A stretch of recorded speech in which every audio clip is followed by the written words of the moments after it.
我成日都講靈性修養一個好重要嘅特質，真係要去誠實面對自己，因為我哋可以呃晒呢個世界嘅人。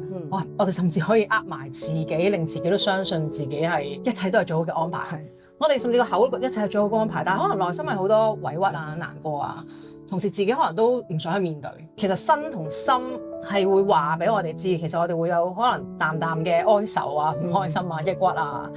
但係又覺得，但我而家學咗咁多靈性嘅咯，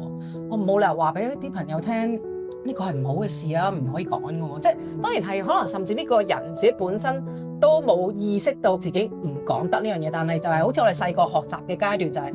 只要個小朋友將好多唔同嘅嘢壓抑咗嘅時候，佢哋 articulate 即係講唔出，佢哋係受咗一個創傷。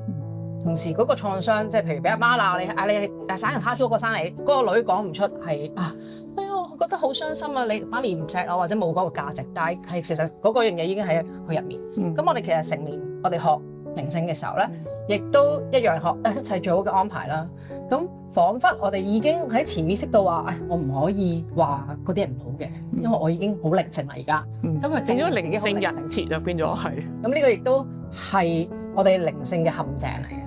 所以靈性繞道係好大嘅陷阱添，好多修行人係需要一段好長嘅時間，即係先至可以去真實去看見自己。